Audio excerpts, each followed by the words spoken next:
Antes de iniciarmos, já se inscreva no canal, deixe seu like, comente e compartilhe nossos vídeos. Assim você ajuda o canal a continuar crescendo e chegando a cada dia mais longe. Tenham bons sustos. Meu nome é Fernando e por uns 3 anos trabalhei no turno da madrugada de um McDonald's 24 horas, em uma das avenidas mais movimentadas de São Paulo. A gente se acostuma com o cheiro de óleo velho e com o silêncio estranho que cai na lanchonete depois das 3 da manhã. É um mundo à parte. Mas teve uma noite, num sábado, que o silêncio foi quebrado por um pedido que me fez largar o emprego na semana seguinte. Era quase 4 horas da manhã. O movimento estava morto. Apenas eu, a gerente Sônia e mais um atendente, o Tiago, estávamos na loja. Eu estava limpando a máquina de sorvete e o Tiago cochilava num banco. Sônia estava no escritório fazendo o fechamento. A luz amarela do drive-thru iluminava a chuva fina que caía lá fora. De repente, o sensor da pista de pedidos apitou. Olhei para o monitor, mas não havia carro. Apenas a luz vermelha acesa no poste de comunicação. Tá na hora de brincar, né? Eu murmurei, pensando que era algum moleque na rua jogando pedra no sensor. Fui para o microfone e falei no tom automático. Bom dia, McDonald's. Qual o seu pedido? O que respondeu não foi uma voz, mas um sussurro rouco e lento que parecia vir de uma garganta cheia de areia. Eu quero um Happy Meal. Eu gelei. A voz não vinha da caixinha do drive-thru, mas parecia ecoar dentro da cabine, como se o alto-falante estivesse ligado diretamente na minha cabeça. Olhei para a pista de pedidos. Ainda não havia carro. Tentei manter a calma. Desculpe, senhor, mas o McLanche Feliz só é servido até a meia-noite. O que o senhor gostaria? A resposta veio mais alta, e agora parecia haver uma tristeza profunda e antiga no som. Eu não consigo esperar. Eu preciso do Happy Meal. Senti um arrepio na nuca. Olhei para a janela lateral que dava para a pista. A neblina e a chuva escondiam a rua, mas a luz do drive-thru revelou algo. Parado, bem ao lado da caixinha de pedidos, havia um bicicletário de ferro retorcido e enferrujado que eu nunca tinha visto ali. E ao lado dele estava um vulto pequeno, com um casaco de chuva velho e um capuz que cobria completamente o rosto. Eu estava em pânico. Não conseguia me mover. Sônia saiu do escritório com a testa franzida. O que está acontecendo aí, Fernando? O que deu no drive? No mesmo instante, o sussurro voltou, e agora era um lamento frio e desesperado. Os meus pais, eles me deixaram aqui. O som parou. O silêncio que se seguiu foi tão intenso que eu só ouvia o meu coração batendo. Sônia olhou para o monitor que ainda mostrava a luz vermelha acesa. Ela percebeu o meu pavor. Ela pegou o microfone e falou com a voz firme. Senhor, não há ninguém na pista. Por favor, se retire. O que respondeu não foi uma voz, mas um som agudo, como o de metal sendo arrastado no asfalto molhado. Olhei para a janela novamente. O vulto estava se movendo. Não caminhando, mas rastejando em direção à janela de retirada. Eu gritei, apontando. Tiago acordou assustado. Sônia, pálida, acendeu todas as luzes do pátio. Com a luz forte, o vulto parou. A pequena figura se levantou lentamente, e eu juro que vi, por um instante, o que parecia ser a silhueta de um garoto, mas com a cabeça e os braços em posições antinaturais. Ele me encarou com o capuz e eu senti um frio que não era desse mundo. Ele voltou para o bicicletário e o som de metal arrastando recomeçou. Depois, o som do sensor apitou mais uma vez e a luz vermelha se apagou. O bicicletário e o vulto sumiram na neblina da chuva. No dia seguinte, contei o ocorrido para o gerente da manhã. Ele me ouviu com um olhar vazio. Ele me contou que, muitos anos antes, um garoto foi atropelado e morto por um caminhão ali, bem na frente da pista de pedidos, enquanto esperava seus pais voltarem com o Happy Meal. Nunca mais trabalhei de madrugada, e sempre que sinto o cheiro de óleo velho e vejo a luz amarela de um drive-thru, um calafrio me percorre. Porque eu sei que o pedido do drive-thru à meia-noite ainda está lá, esperando por uma refeição que nunca vai chegar.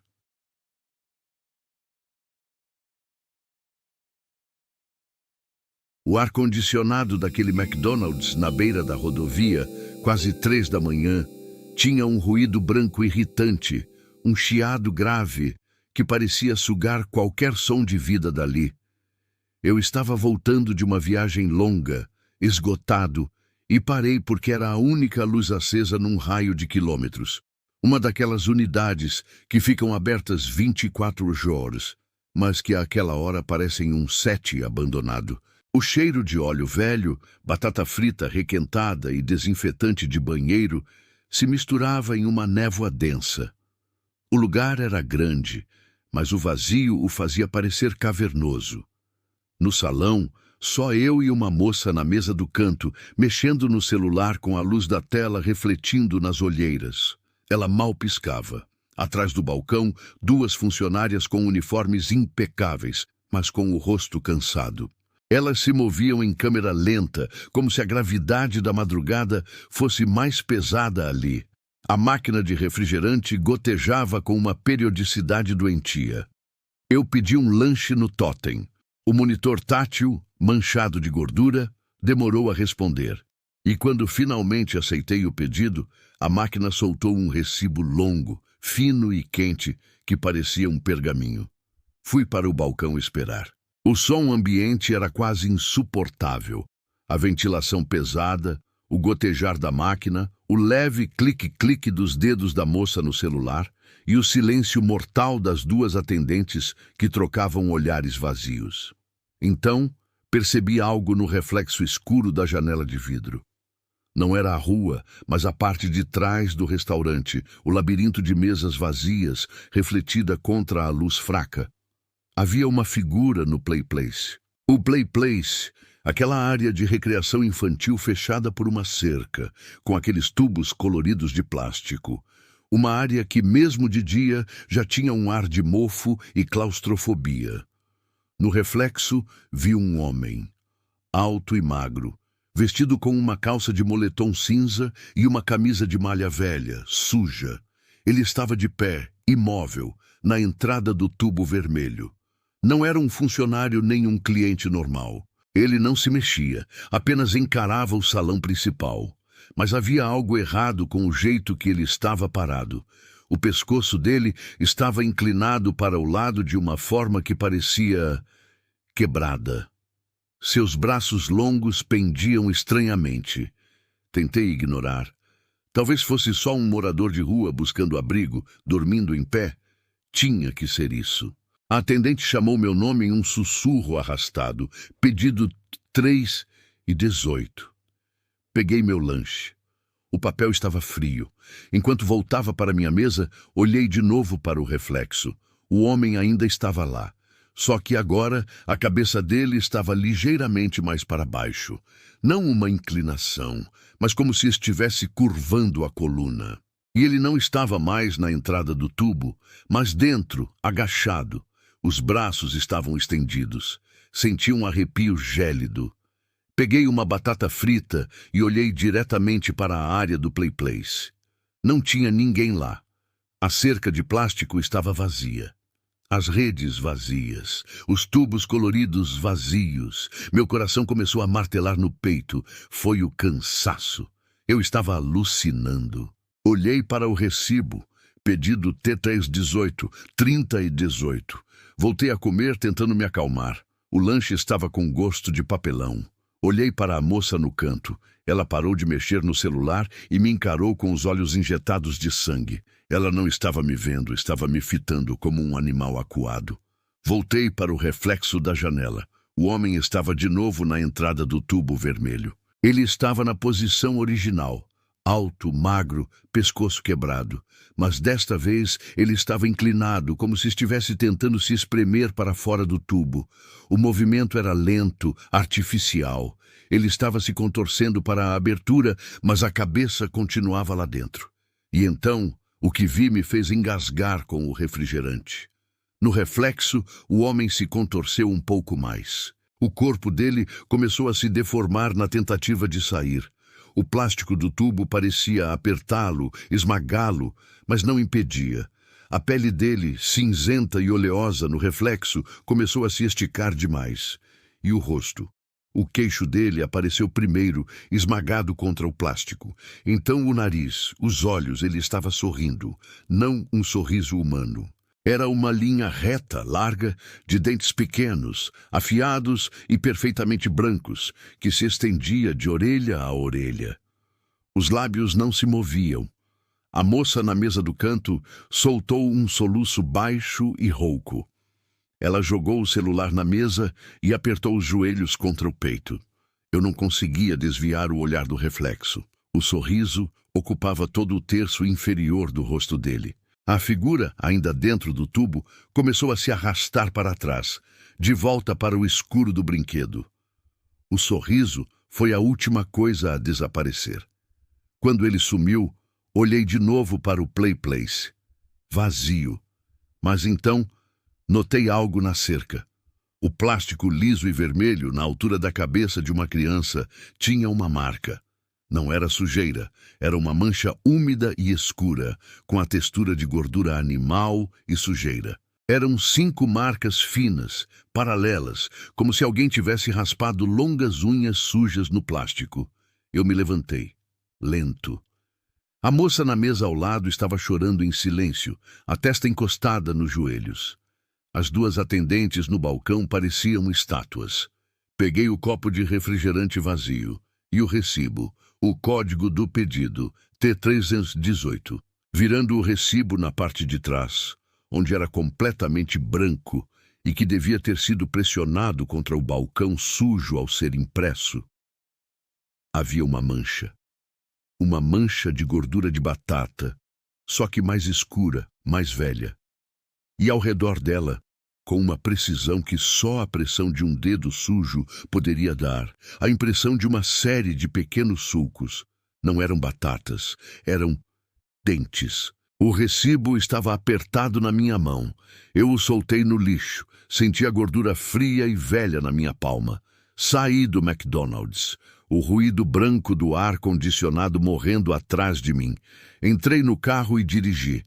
Não olhei para o retrovisor até estar a quilômetros de distância. Na manhã seguinte, em um posto de gasolina lotado de gente normal, no meio do barulho do dia, peguei um guardanapo e limpei minha mão direita. A gordura não saiu por completo, e eu notei que, na palma, onde o recibo tinha estado, havia agora uma leve ardência e a marca fraca e oleosa, quase invisível, de um sorriso reto e muito, muito largo. Nunca mais entrei em um McDonald's de madrugada. Prefiro a fome.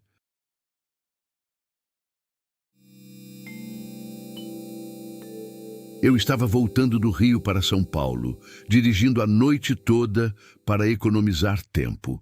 Por volta das 4 da manhã, a visão já estava turva.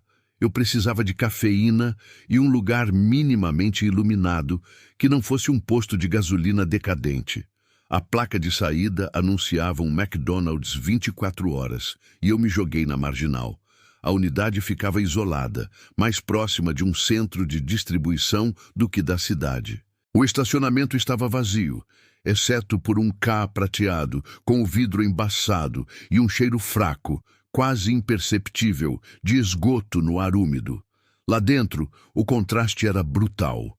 A iluminação de LED branca era fria demais, transformando a decoração laranja e amarela em algo quase radioativo. A música ambiente, aquela seleção genérica de pop internacional, tocava tão baixo que era apenas um zumbido distante, engolido pelo ruído constante do exaustor da cozinha.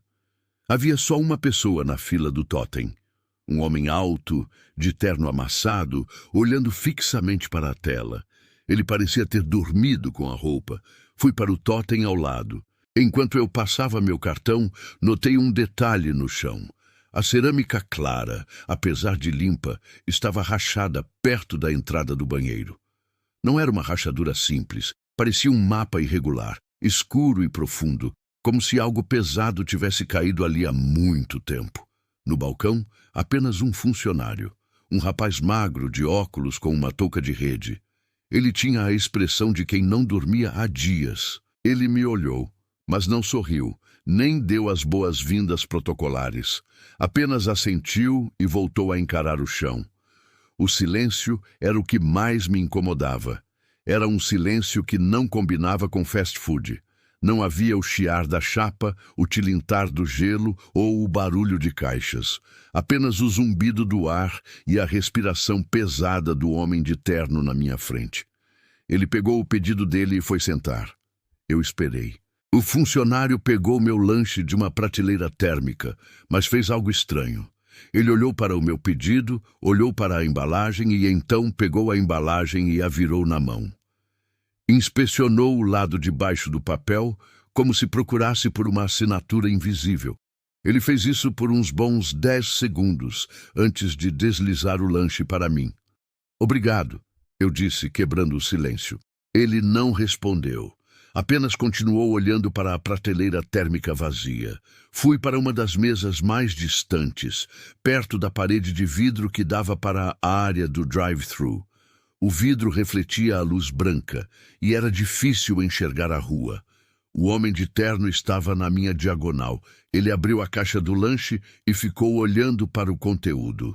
Um Big Mac. Ele não tocou nele. Apenas o olhou com uma fixidez perturbadora. Eu mordi meu sanduíche. Estava frio, a batata frita mole. De repente, o homem de terno começou a rir. Não era uma gargalhada, nem um riso de satisfação. Era um som baixo, seco e incessante, como se ele estivesse tossindo um ha, ha, ha no fundo da garganta. O corpo dele não se movia, apenas a mandíbula. Olhei para o funcionário do balcão. Ele não reagiu. Estava parado, observando a porta do banheiro, como se esperasse que algo saísse de lá. Meu estômago embrulhou.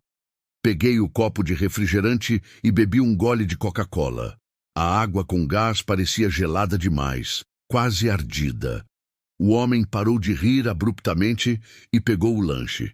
Ele o abriu com as 2 mãos, lentamente, e começou a desmembrá-lo.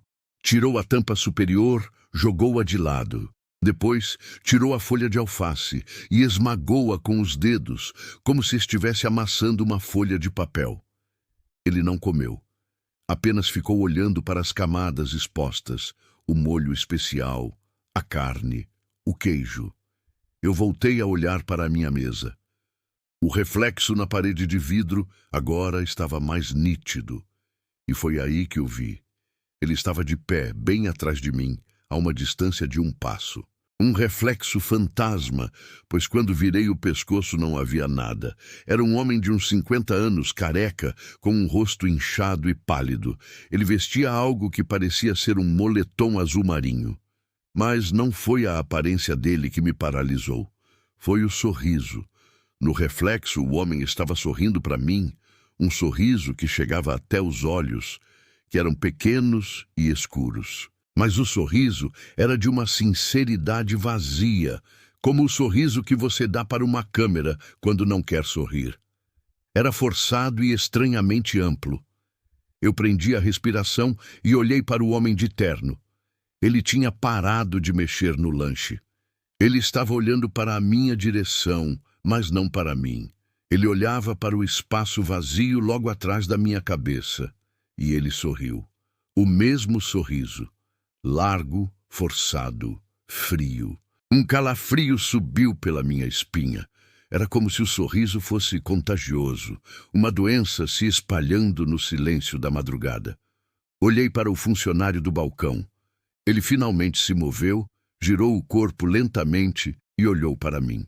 O mesmo sorriso, lábios esticados, olhos mortos. Meu reflexo na parede de vidro estava me encarando. E no canto da boca do meu próprio reflexo Na linha dos lábios, eu senti o músculo repuxar.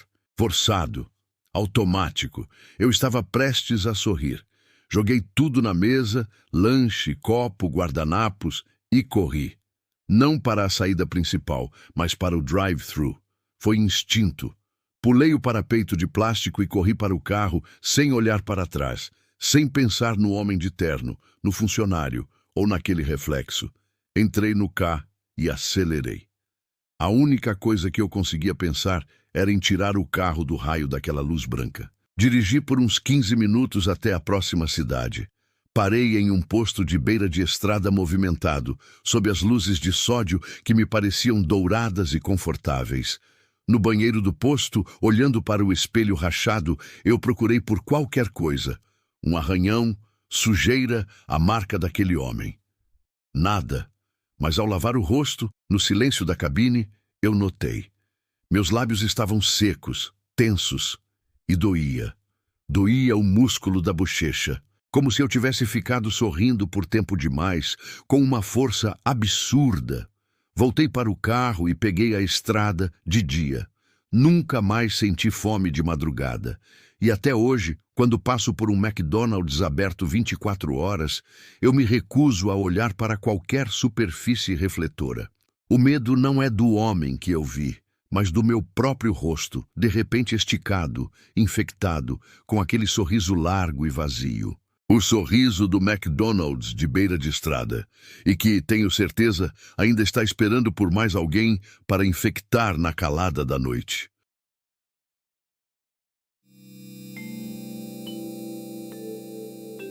Isso não foi um pesadelo. Eu preciso deixar isso claro. Pesadelos terminam quando você acorda. O que aconteceu naquela madrugada na Marginal Tietê ainda está comigo, grudado na minha pele como o cheiro de gordura velha. Eu era representante comercial na época. Vivia na estrada. Tinha acabado de fechar um mês ruim e estava voltando para casa, em Guarulhos. Era uma terça-feira, umas 3:30 da manhã. A chuva fina e gelada, aquela garoa paulistana que parece penetrar nos ossos, castigava o para-brisa. Eu estava exausto, movido a café requentado e ódio. Vi o M dourado brilhando na escuridão da Marginal. Era uma daquelas unidades 24 horas, espremida entre um posto de gasolina fechado e um galpão abandonado. Um oásis de luz branca e fria. Eu só queria um banheiro e mais um café preto, talvez um hambúrguer que eu me arrependeria depois. O estacionamento estava quase vazio. Só o meu carro e uma moto caída perto da entrada, como se o dono a tivesse largado ali. As portas automáticas se abriram com um chiado cansado. O ar lá dentro me bateu como um soco, um cheiro avassalador de produto de limpeza. Aquele desinfetante rosa barato misturado com o cheiro inconfundível de óleo de fritura antigo e algo mais.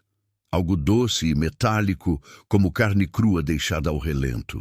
O lugar era impecavelmente limpo, limpo demais. O piso de cerâmica bege brilhava tanto que parecia molhado, refletindo as luzes brancas do teto que zumbiam baixo. Não havia música ambiente. Só o zumbido da geladeira de sobremesas e o rítmico de alguém esfregando o chão. Atrás do balcão, ninguém. A cozinha estava escura, exceto pela luz vermelha da máquina de batatas fritas. O som do esfregão vinha dos banheiros. Um funcionário magro e pálido, com um uniforme amarelo e vermelho impecável, esfregava o chão com uma energia frenética. Ele não olhou para mim. Eu fui até o tótem de autoatendimento. A tela estava engordurada e demorei para conseguir selecionar um café e um quarteirão. Enquanto esperava a máquina de cartão processar, olhei para o único outro cliente. Sentada no canto mais escuro, perto da janela que dava para a Marginal deserta, estava uma senhora. Ela era velha, talvez uns 70 anos, e usava um vestido de festa antigo, de veludo verde, totalmente inadequado para a garoa fria. Seu cabelo, ralo e branco, estava preso num coque apertado. Ela estava de costas para mim, os ombros curvados. Na sua bandeja havia um McLanche feliz. A caixinha vermelha estava montada. Ela não comia. Ela estava organizando. Com uma precisão cirúrgica, ela pegava as batatas fritas, uma por uma, e as alinhava na bandeja, da menor para a maior. Um arrepio percorreu minha nuca. O funcionário parou de esfregar. O silêncio agora era total. O zumbido das luzes pareceu ficar mais alto. O funcionário saiu do corredor do banheiro, arrastando o balde. Ele parou no meio do salão e olhou para mim. Seu rosto era liso, quase ceroso, como o de um manequim. Os olhos eram fundos, sem expressão. Ele abriu a boca e disse numa voz perfeitamente monótona, sem sotaque, quase robótica: "O senhor aguarda no balcão." Ele não foi para a cozinha. Ele voltou a esfregar o chão, agora bem no meio do salão, num círculo perfeito ao redor de si mesmo. Fui para o balcão de retirada. Esperei. 1 minuto. 2. A cozinha continuava escura. "Seu pedido," a mesma voz monótona disse, agora bem atrás de mim. Eu pulei de susto. O funcionário estava parado ali, segurando minha bandeja. Eu não o ouvi andar. O chão estava molhado, ele deveria ter feito barulho. "Obrigado," eu disse, a voz falhando.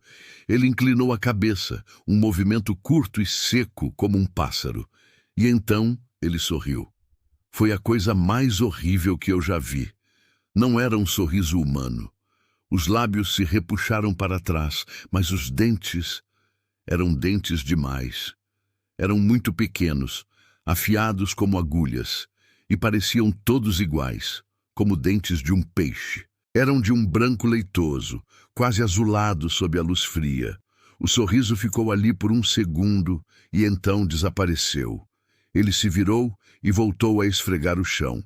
Eu estava paralisado. Queria ir embora, largar tudo ali. Mas a senhora no canto se mexeu. Ela soltou um suspiro baixo, um som borbulhante, como se tivesse água nos pulmões. Ela pegou o bonequinho do McLanche feliz. Com a mesma calma que alinhava as batatas, ela levou o brinquedo à boca e começou a mastigar. O som do plástico duro sendo triturado foi obsceno. Croc, crack, crunch. Eu olhei para o funcionário desesperado. Ele continuava esfregando. Shhh. O sorriso de peixe sumido, como se nunca tivesse existido. A senhora se levantou. Lentamente. Ela se virou para mim. O rosto dela era uma máscara de maquiagem branca e craquelada, como porcelana velha.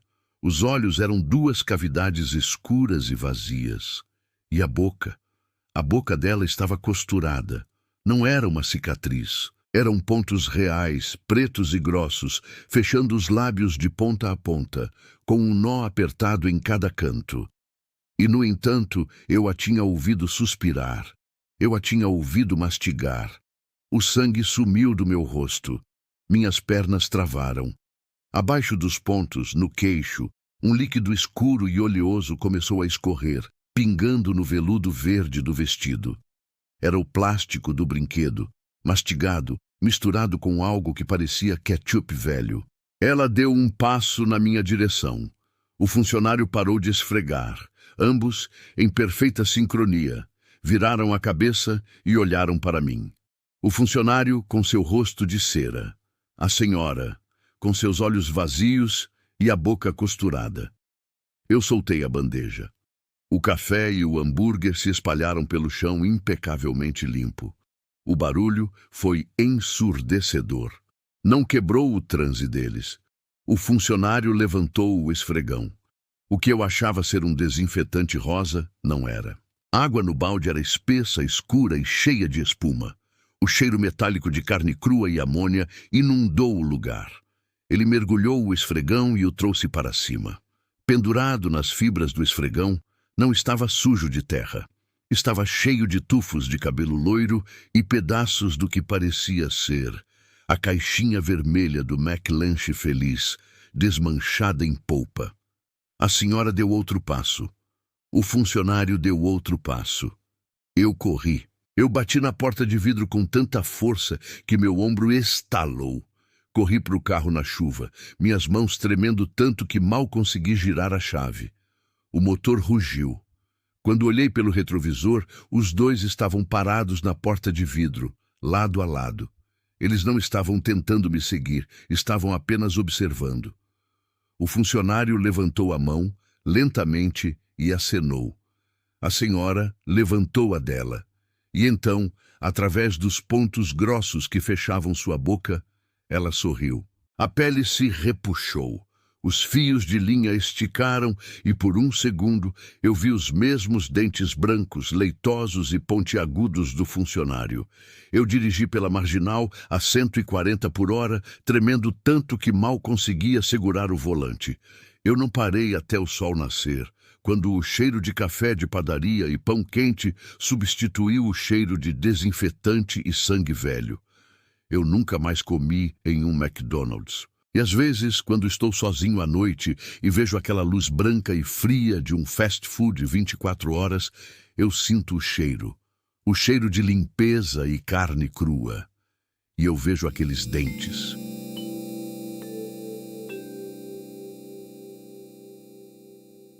Meu nome é Júlio.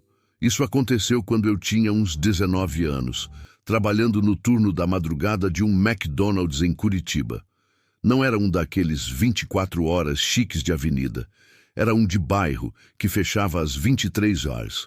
Mas a equipe de limpeza, eu e mais 2 caras, ficava até às 5 da manhã. Era o pior turno. O silêncio da lanchonete vazia é pesado. As cores alegres, o vermelho e o amarelo, parecem doentias sob as luzes de serviço, que ficam meio fracas. O cheiro não é de batata frita. É de produto de limpeza forte, misturado com o cheiro frio do óleo velho das fritadeiras desligadas. Minha tarefa naquela noite, por volta das 4 horas da manhã, era a mais odiada: limpar o brinquedão, o parquinho de plástico. Ninguém entrava ali há horas. A loja estava trancada. Meus colegas, o Márcio e a Cida, estavam na cozinha, limpando a grelha. Eu estava sozinho no salão. Peguei o balde com pano e desinfetante e abri a portinhola baixa do labirinto de plástico.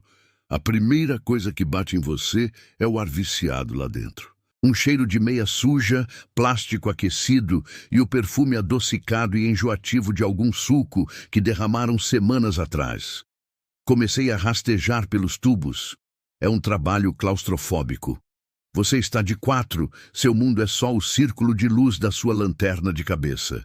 Eu estava no 2º nível, limpando as janelas de acrílico redondas, quando ouvi. Não foi um barulho alto. Foi o som inconfundível das bolinhas de plástico.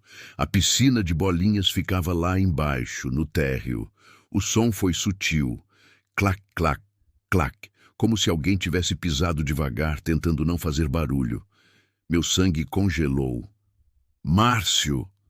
Chamei, mas minha voz saiu abafada pelos tubos. Silêncio.